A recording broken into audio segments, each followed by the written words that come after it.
If you are listening to this because you are thinking of moving somewhere quiet, somewhere cheap, somewhere far from people, then you need to stop. I am not saying this to scare you.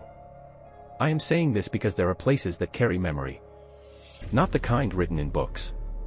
The kind that settles into walls, floors, and soil. Some houses are not empty even when no one lives there. I stayed in one of them. And I should not have survived long enough to tell this. The farmhouse is still there. Still standing. Still waiting for someone who thinks isolation is peace. If you ever find a property in the countryside that feels too cheap for how big it is, if the seller avoids eye contact, if the history feels incomplete, walk away. Because what happened in that house did not end with the people who built it. It learned how to stay. I found the farmhouse in a forgotten listing online. No photos inside. Only one picture of the outside. A wide field. A crooked fence. And a house that looked tired, like it had been standing too long without rest. The price was wrong. Not cheap. Suspiciously cheap. No nearby neighbors. No traffic sounds, no cell signal strong enough to rely on. Just silence and land stretching in every direction. The owner said it had a complicated past. That was the phrase. Not haunted.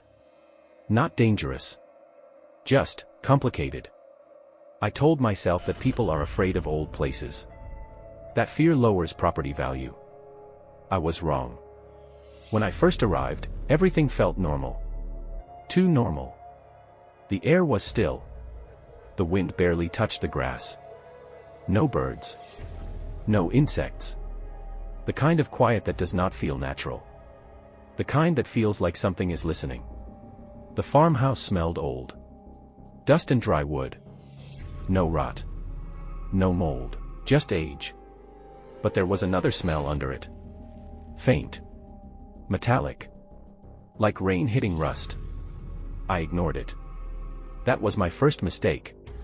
The house had 3 bedrooms. A kitchen that looked untouched for years. And a basement door that was locked with 2 bolts.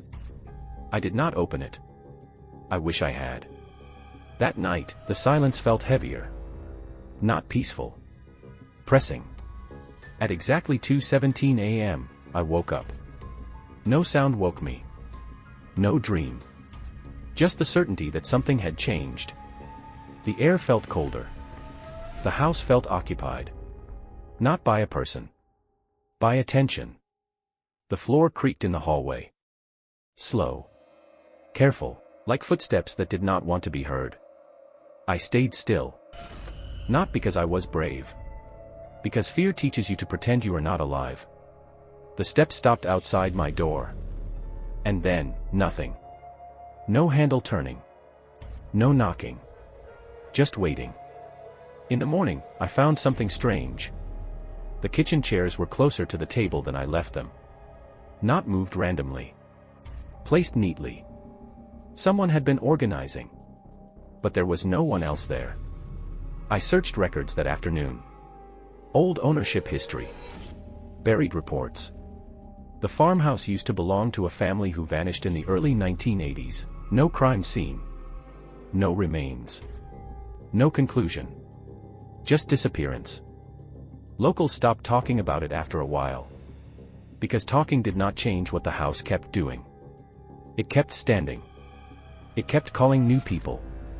That second night, I didn't sleep. I stayed on the bed with the light on, listening to the walls like they might speak. Old houses always make noise, but this was different. This wasn't random. It had rhythm. A soft creak. A pause. Another creak. Like something pacing. Around midnight, the smell came back. Stronger this time. That faint metallic scent mixed with dust and cold air. It filled the room slowly, like it was being pushed in from somewhere else. I followed it to the hallway. The basement door was open. One of the bolts was undone. I know I locked it. I remember the weight of the metal in my hand. I remember telling myself I would not go down there. But the door was open anyway. I didn't step inside. I stood at the top of the stairs and looked down. Darkness has layers. This one felt thick, like it was stacked. The smell was coming from below. And then I heard something. Not movement. Not breathing. Whispering. Not words, just the sound of voices trying to remember how to form them. I closed the door and locked both bolts. Then I moved a chair in front of it. It felt pointless, but fear always asks for small defenses. The next morning, I drove into town and asked questions. At first, people avoided me. Eyes down. Short answers. Then an old woman at a small grocery store told me what the records never printed. The former owners were not a normal family. They took in people who had nowhere else to go. Travelers. Drifters. Runaways. They called it charity. But no one ever saw those people leave. She said the farmhouse was known for its kindness and its silence. The sheriff investigated once. Found nothing. No evidence. No proof. Just rooms that had been cleaned too well. And a basement that was sealed for years after. That night, I placed my phone on the dresser and recorded audio while I slept. Not because I expected proof. Because I needed reassurance. At 2:17 a.m., my eyes opened again. The same time. Exact. The house was colder. The silence was thicker. And this time, the door was already open. I didn't move. The floor creaked once. Closer than before.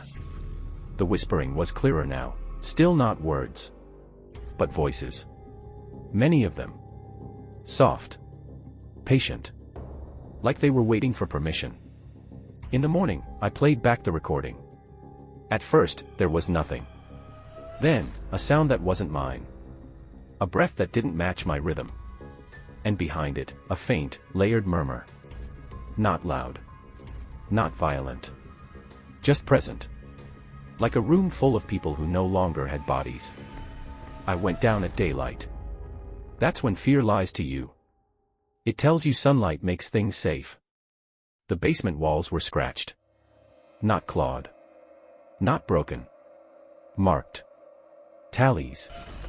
Hundreds of them. Names carved shallow into the wood. Some crossed out. Some unfinished. The smell was strongest there. Not decay. Not blood. Something older. Like damp metal and cold stone. In the far corner, there was a door inside the basement. Smaller. Lower. It wasn't in the house plans. I didn't open it. The whispering started again. From behind me. I don't remember thinking clearly. I just knew I had to leave. Packing felt wrong. Slow. Like the house was resisting. The air grew heavier with each movement. Shadows lingered in the corners. I could feel them watching as I slipped clothes into a bag. Not like a person watching, like the house itself was aware. Like it wanted me to stay. When I finally reached the front door, I swore I felt it push back. Not physically. Not like something touched me. But like the world itself had thickened. The key barely turned in the lock. The handle groaned as if resisting. I ran to my car and didn't look back. The field stretched endlessly. No wind. No life. Just the farmhouse, sitting quiet, holding secrets. Even as I drove away, I felt its weight. I tried to rationalize. Old house. Creaks. Air currents. Imagination. But deep down, I knew. It was waiting. I shouldn't have told anyone. I shouldn't have shared the listing. I shouldn't have even spoken to the locals. But now I'm telling you. If you ever come across a place that feels abandoned, if its history is messy, if the price seems too low, don't go. Don't think you can make sense of it. Don't think you are clever enough to find reason in what lingers there. Some houses remember. Some houses remember everything. And some houses wait patiently until someone new comes along. I should have left the farmhouse alone. But I didn't. And I'm alive only because I left before it decided I could stay. You might not be so lucky. I've avoided the countryside ever since. I've stayed in hotels. I've driven miles past abandoned roads. But sometimes at night, I swear I hear faint creaking under my floorboards. A whisper at the edge of the silence. Not in my apartment. Not in the city. Just faintly, in memory. I don't know if the farmhouse follows people, or if it waits quietly, letting others find it, and join the history it keeps. I'm warning you now, because I want you to live long enough to tell someone else. And maybe, just maybe, someone will listen. Because the next person might not.